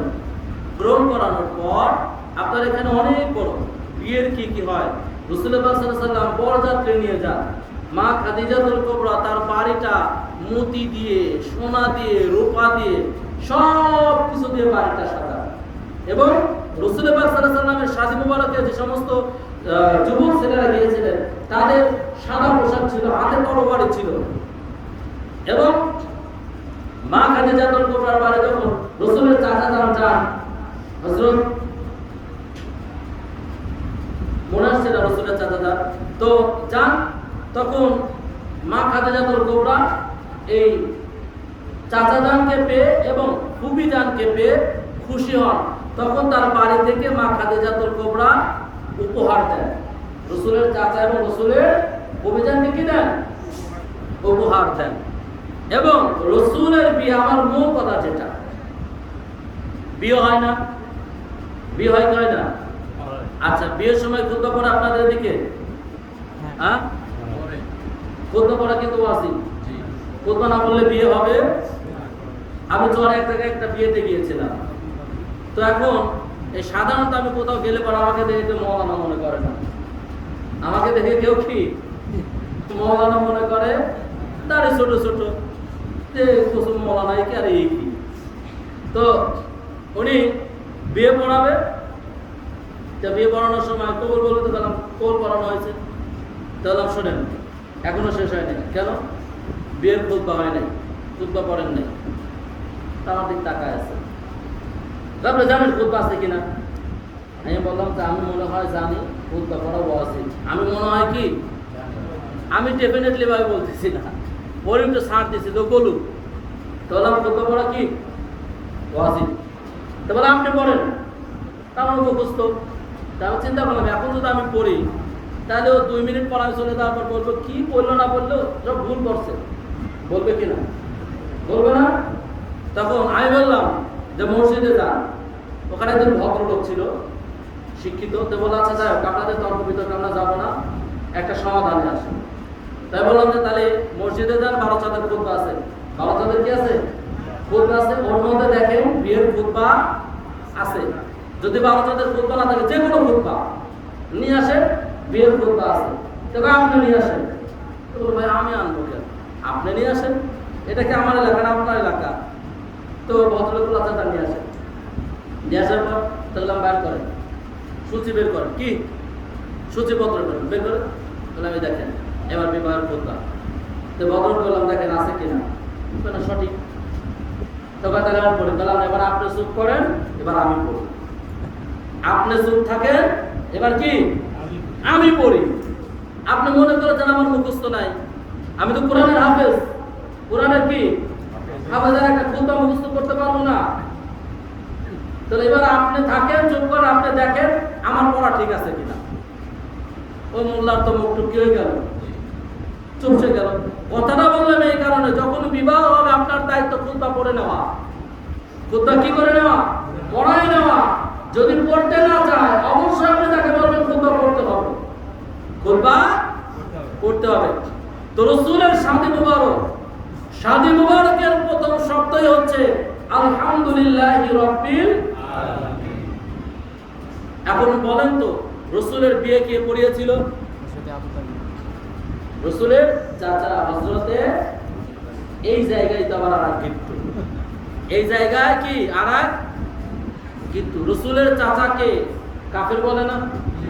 হযরত আবু তালেবকে জাহান্নামের মধ্যে সবচাইতে কম আযাব দেওয়া হবে, আগুনের জুতা পরানো হবে। বলে না? বলে কি বলে না? সবচাইতে কম আযাব দেওয়া হবে আগুনের জুতা। আরে বেটা, আবু লাহাব সোমবারের দিন যদি আবু লাহাবের অগ্নি আগুন থেকে মুক্তি পায় দোজখ থেকে, শুধু বলেছিল রাসূলের সংবাদে দাসীকে মুক্ত করে দিয়েছিল, একটা কথার জন্য আবু লাহাবের জাহান্নামের আগুন মাফ হয় সোমবারে। আরে বেটা, আরে এই রাসূলকে 2 বছর থেকে 40 বছর 42 বছর পর্যন্ত আবু তালেব লালন পালন করেছে, আবু তালেব দেখভাল করেছে, আবু তালেব আলাইহিস সালাম সব দায়িত্ব নিয়ে রাসূলকে মানুষ করেছে। আবু লাহাবের যদি সোমবারের দিন অগ্নি আগুন বন্ধ থাকে, এবার আপনি বলুন আবু তালেব যে রাসূলের পিছনে শ্রম দিল, সে শ্রমের মর্যাদা রাখো। আল্লাহু আকবার। এই জন্য আল্লাহ বলছেন আবু তালেব আলাইহিস সালাম পাকে কেন্দ্র করে, ইয়া রাসূলুল্লাহ সূরা তুহা করে, ফাম্মাল ইয়াতীমা ফালা তাকহার ওয়া আম্মাস সাইলা ফালা তানহা, যে ইয়া রাসূলুল্লাহ আমি আপনাকে এতিম অবস্থায় পেয়েছি, আপনি ভয় পাবেন না, আমি আল্লাহ আছি, আমি আপনাকে সর্বোত্তম জায়গা আমি আল্লাহ তাআলা আপনাকে দিয়েছি। তাহলে এতিম অবস্থায় সর্বোত্তম জায়গা আল্লাহ দিয়েছেন, আর যে জায়গা রাসূল পালিত হয়েছে তাহলে সেই জায়গা সর্বোত্তম, আর সেই জায়গাটা হচ্ছে হযরতে মুয়াবিয়া জীবনের কোনো উপকারী করে নাই। মুয়াবিয়া জীবনে কোনো ইসলামের উপকারে আসে নাই, সেই মুয়াবিয়া হয়ে গেল কাতেবে ওহী। আর যে আবু তালেব সারাটা জীবন রাসূলের পিছে শ্রম দিল, রাসূলকে দেখভাল করলো, সেই আবু তালেব আলাইহিস সালাম হয়ে গেল জাহান্নামে। ঘটনাটা উল্টো না? উল্টো কিনা? যে মুয়াবিয়া কোনদিন ইসলামের উপকারে এমন সিপাহ করছিল যে না হইলে ইসলাম গ্রহণ করতে হবে, না হলে কারাবন্দী থাকতে হবে, এরকম না? মক্কা বিজয়ের সময় ইসলাম গ্রহণ করে, এটাই তো সত্য। ভয় যে না হইলে ইসলাম গ্রহণ করতে হবে, নাহলে মাইকের সিপাহ করছি। কিসের সিপাহ? ওই দেখবেন কিছু কিছু টিকটিকি আছে, জানলা ফাঁকার মধ্যে থাকে, জানলা আটকাই দিলে কি হয়? মারা যায় না? মাইকের সিপাহ বলে, আমাদের বাংলা ভাষায় কি বলে? মাইকের সিপাহ। কি বলে? মাইকের সিপাহ। তো মক্কা বিজয়ের পর এরা করেছিল মাইকের সিপাহ, যে না হলে ইসলাম গ্রহণ করতে হবে, আর না হলে কারাবন্দী করতে হবে। সেই বেটা হয়ে গেল কাতেব ওহী। আল্লাহ রাসূলের পর তারপর থেকে দেখাই হয় নাই, আল্লাহ রাসূলের ওহী লেখে নাই, সে হয়ে গেল কাতেব ওহী। আর যে রাসূলকে এত নিশ্চয়তা, এত নিরাপত্তা, যে রাসূল 3টা বছর আবু তালেবের বাড়ি থেকে ইসলাম প্রচার করলো, আবু তালেবের খানা খাইলো, আবু তালেব আলাইহিস সালাম ইসলামের জন্য প্রথম খরচ করলেন, প্রথম দুম্বা জবাই করলেন, সেই আবু তালেব হয়ে গেল জাহান্নামে। নাউযুবিল্লাহি মিন যালিক। সাসের কবর কোথায়? সাসা কাঁপে, ঠিক না? আসলে ভাবতে অবাক লাগে, কারণ আমাদের কথা বলা মানুষ নেবে না। কেন নেবে না জানেন? আমাদের হোকা দাড়ি ছোটা, হ্যাঁ ওই দাড়ি ছোট ছোট, আর কথাটা অত সুন্দর না। আজ তো স্পষ্ট দিয়ে সুর দিয়ে বলতে পারি না, আজ ছোট ছোট মাথা থেকে পড়েছি, হেতারা বড় বড় ডিগ্রি অর্জন করেছে, তারাও সুর মাশাআল্লাহ। এই জন্য আমাদের দেশের যুবক ছেলেরা হেই মানা মানে, ঠিক না? বালা পাসি যুবক ছেলেরা কি কয়? ওয়াজ খুব বালা পাসি, খুব বালা পাসি। হ্যাঁ, বালা পাসি মানে কি? ভালো পেয়েছি, ভালো পেয়েছি। আর আমাদের কথাগুলো আমরা পাবনা সাউল বলতো, পাবনা সাউল বল, পাবনার ভাষায় কথা কই, সুরে সুরে ভাষা। আমরা তো এই মিশরও যাইতে পারলাম না, মদিনাও যাইতে পারলাম না, ওই চট্টগ্রামও যাইতে পারলাম না। এই জন্য আমার কথা কেউ শুনবি চায় না, ঠিক না? তো যাই হোক সুইন্ডির চাক আর না চাক পাবনাতে যা করছি মেদিনীপুর তাই তো যাবি, ঠিক না? আমরা পাবনাতে যা করছি পাবনার সবাই বল মদিনা শরীফ থেকে শুনছে কিনা, শুনছে কিনা? আমরা এখান থেকে যা বলছি, আমার কথা ভাষা খারাপ হইতে পারে, আমার কণ্ঠটা কর্কশ হইতে পারে, কিন্তু দিলের কণ্ঠ তো কর্কশ নয়। হযরত বেলাল রাদিয়াল্লাহু তাআলা আনহু, আপনারা তো সুরের পাগল আর আল্লাহ প্রেমের পাগল। আল্লাহ কিসের পাগল? প্রেমের পাগল। বাংলাদেশে তো সুর দিয়ে টাকা ইনকাম, আসান মারছে টানা সুরে, টাকার পর টাকা শুনছে, টাকার পর টাকা শুনছে। আবার যারা কারি হইতে ছোট ছোট যে ওয়াজের মঞ্চে এসে রমজান মাসে তারাবির মতো করে কোরআন তেলাওয়াত করছে, টাকার পর টাকা শুনছে, শুনছে না? কোরআন এখন হচ্ছে প্রথম ব্যবসার মেন হাতিয়ার। আমাদের বাংলাদেশে ব্যবসা প্রেরণাদের কি মূলধন? কি কোরআন। মূলধন কোরআন। মোল্লা মৌলবীর ব্যবসার মূলধন কি কোরআন। আর আল্লাহর ব্যবসার মূলধন হচ্ছে প্রেম। একদিন সাহাবীরা বলছেন যে রাসূলুল্লাহ, এই যে বেলাল রাদিয়াল্লাহু তাআলা আযান দেয়, ওনার কথা তো তুতলা, আশহাদু আন্না মুহাম্মাদুর রাসূলুল্লাহ সাল্লাল্লাহু আলাইহি ওয়াসাল্লাম, এটা বোঝা যায় না। এটা কি হয় না? বোঝা যায় না। কণ্ঠটা ভালো না, রাসূলুল্লাহ সব জানে কিনা? আচ্ছা ঠিক আছে, বেলালের কথা ভালো না, তোমরা দাও সুর দিয়ে কি আযান দাও। কাজে ফজর আযান আর বেলাল দেবে না, বেলাল কি দেবে না, তোমরা দাও। আচ্ছা ঠিক আছে, ফজর আযান এই যে মারছে সুরে সুরে, সব সাহাবীদের মধ্যে সুর হতো, অনেকেই ভালো ছিল, আযান দিচ্ছে আর সূর্য। আপনারা জানেন, কিন্তু কথাটা বলতেছে প্রেমের কারণে। এখন আল্লাহ জিব্রাইলকে পাঠাইছে, ও জিব্রাইল তাড়াতাড়ি মদিনাতে যাও। আচ্ছা আল্লাহকে জানে কি জানে না? অনেকেই বলে তোরে পীর নাকি হেইয়া মই সব পারে, তো আমগো তোরে কষ্ট দূর করতে পারো না, মানে আয়ো কই আয়ো কই। আর আল্লাহ তো সবই যদি পারতো তাহলে কেন চাইতেন না যে মদিনায় আযান হয় না, আযান হইছে? আল্লাহ জানে কি জানে না? তাহলে আল্লাহ কেন পাঠাইলো? আল্লাহ কেন পাঠাইলো জিব্রাইলকে? যা, তাহলে আল্লাহ কি না জানে? আল্লাহ তো জানে নাকি? আল্লাহ দেখালেন যে দেখো আমি তোমাদের কাছে স্পষ্ট করে দিচ্ছি, প্রেম কি আমি জানি মদিনাতে আযান হয়েছে, আমি জানি মদিনাতে আযান হয়েছে, কে দিয়েছে সেটাও জানি। ইন্নাল্লাহ আলা কুল্লি শাইইন কাদির, সব কিছু মালিক আমি আল্লাহ, আমি সব জানি। জিব্রাইল আমিন এসে বলছে, ইয়া রাসূলুল্লাহ সাল্লাল্লাহু আলাইহি ওয়াসাল্লাম, আজকে মদিনাতে আযান হয় না। রাসূলুল্লাহ বলছেন, কেন আযান হবে না কেন? হয়েছে তো আযান। ইয়া রাসূলুল্লাহ, আপনার মদিনার আযান আজকে আরশে মুআল্লায় পৌঁছায় গেছে। আরশে মুআল্লায় পৌঁছায় গেছে। কি বলো, এত কণ্ঠ দিয়ে আযান হলো আর আল্লাহর আরশে পৌঁছালো না, আর বাংলার মানুষ টাকা দিয়ে পাগল হয়ে যায়। বাংলার মানুষ পাগল হয়ে যায়। তো বলতে জিবরাইল স্যার বলছে, ইয়া রাসূলুল্লাহ দ্রুত হযরতে বেলালকে দিয়ে আযান দাও। সুবহানাল্লাহ। কাকে দিয়ে? যখন বেলাল খুদারি ভাষায়, তার অস্পষ্ট ভাষায় যখন আযান দিল, তার মুখের ভাষা ছিল স্পষ্ট, কিন্তু দিলের ভালোবাসা ছিল কি একদম আয়না পানির মতো ঝকঝকা। যখন হযরত বেলাল রাদিয়াল্লাহু তাআলা আযান শেষ, রাসূলুল্লাহ সাল্লাল্লাহু আলাইহি ওয়াসাল্লাম বললেন, তাড়াতাড়ি ফজরের সালাত আদায় করে নাও। নেওয়ার সাথে সাথে সূর্য মাথার উপরে। আপনি কি, আমি কি আমার পীরের সাথে এরকম ভালোবাসা করতে পেরেছি? আমরা তো আছি একটা পীর ভাই আর একটা পীর ভাইকে খোঁচা দেওয়ার জ্বালায়।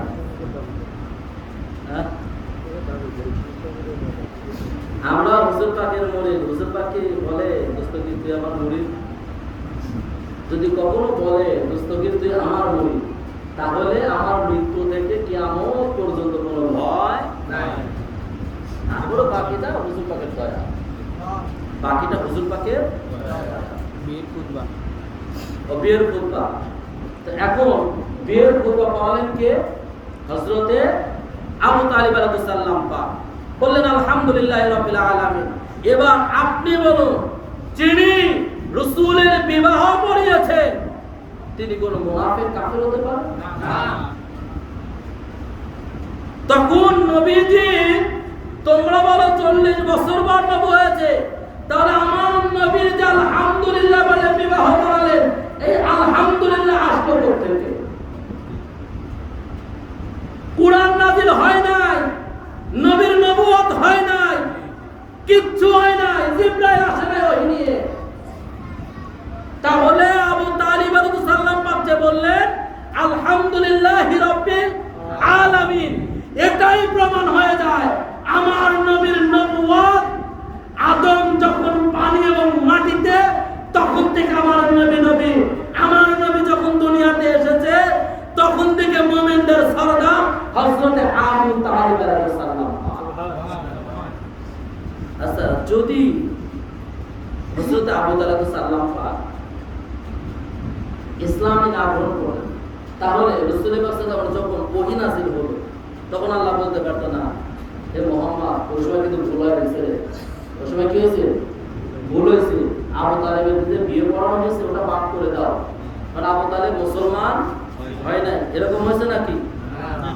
আরে আল্লাহ তো আরো দেখালেন যে দেখো যে বিবাহ আবু তালিব দিয়েছে, সেই বিবাহ থেকে মা খাদিজাতুল কুবরা থেকে মা খাতুনে জান্নাত পাক দুনিয়াতে আসলেন, জান্নাতের সরদারে নিয়ে আসলেন।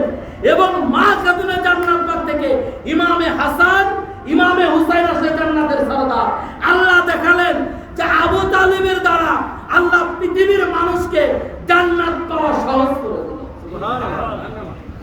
জান্নাত পাওয়া ওদের এইটাই কষ্ট, ওদের এইটাই কষ্ট। কেন আবু তালিব বিয়ে পড়ালো? ইসলামের সাক্ষীদাতা কেন হলো?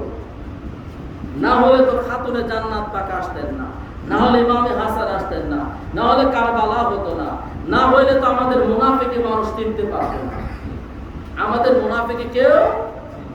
এবার মিলাদ কেমন বলে শেষ করব সংক্ষিপ্ত আকারে।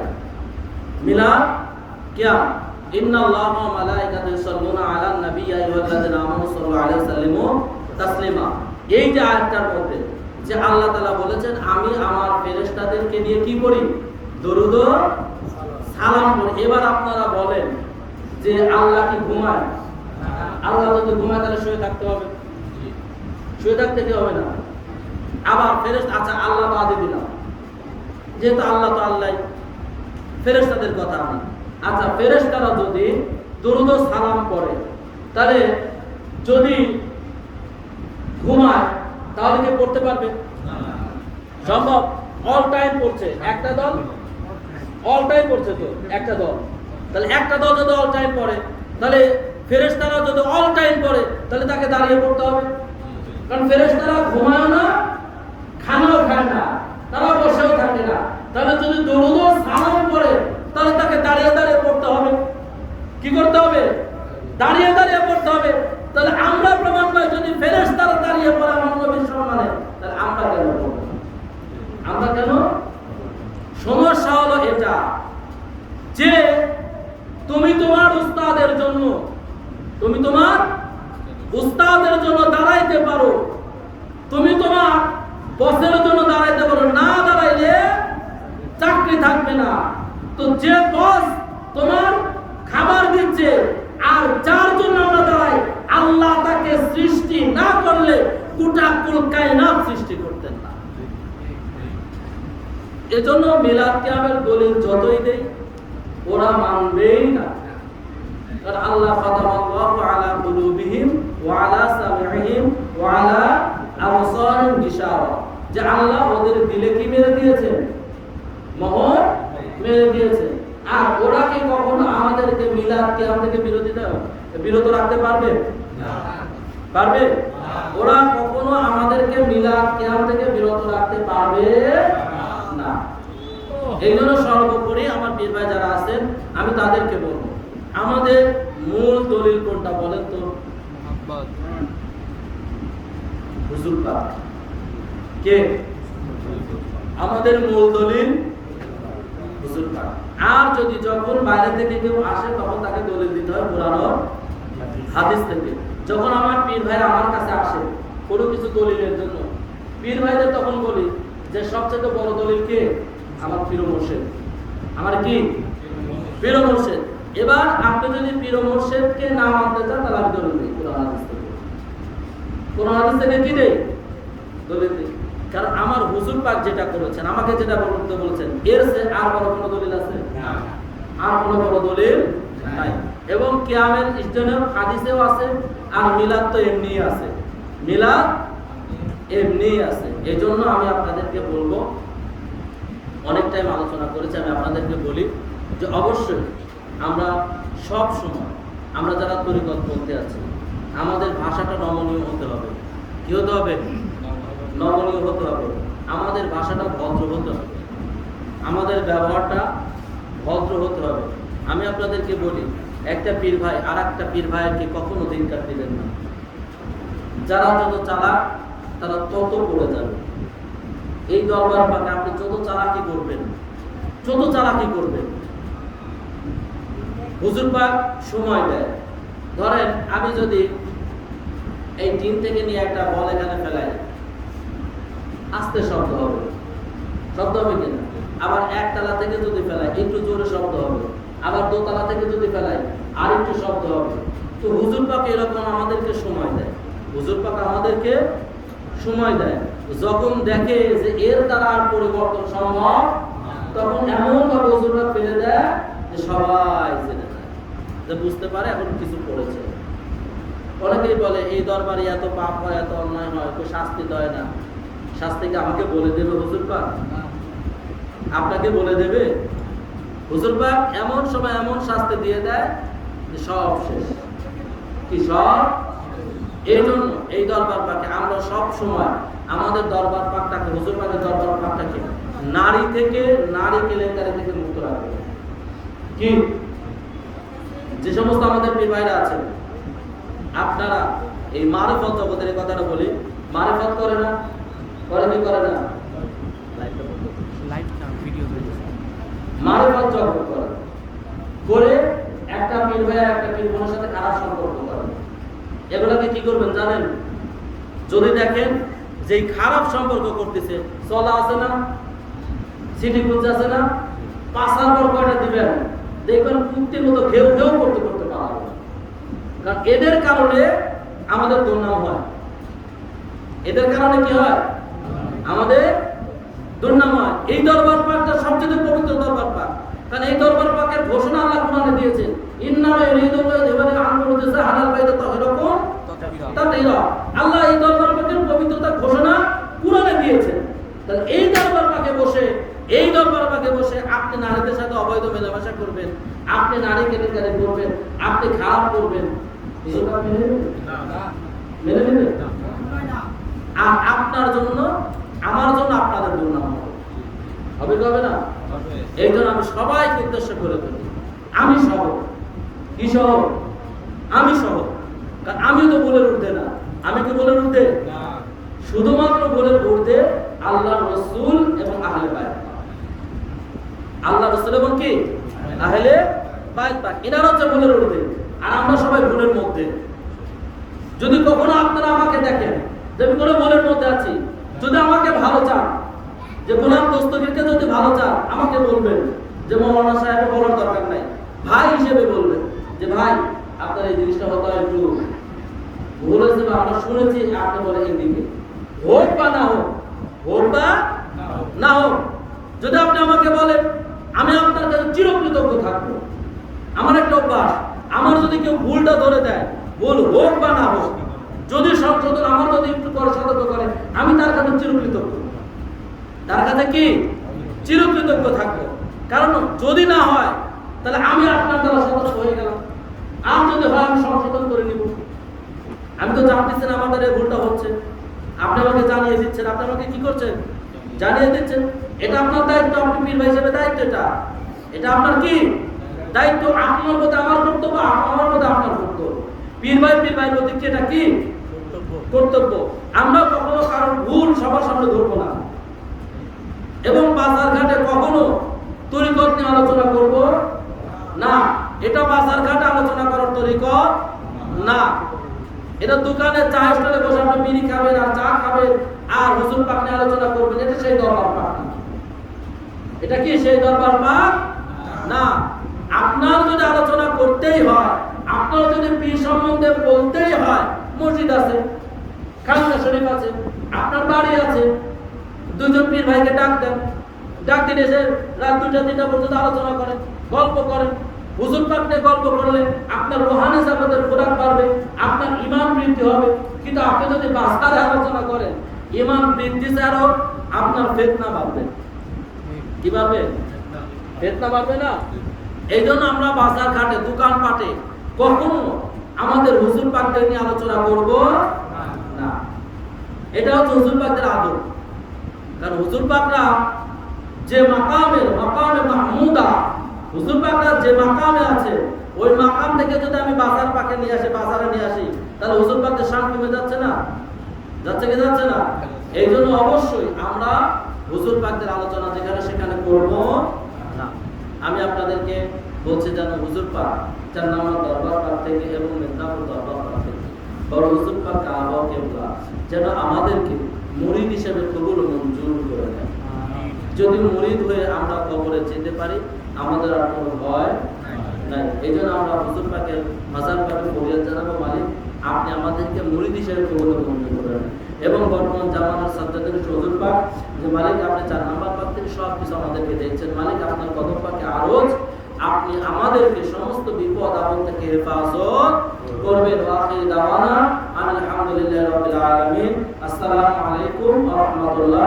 আমার কথাবার্তা যদি কোনো ভুল হয়ে থাকে ক্ষমা সুন্দর দৃষ্টিতে দেখবেন, আর যদি পারেন আমাকে ফোনে শুধরায় দেওয়ার চেষ্টা করবেন।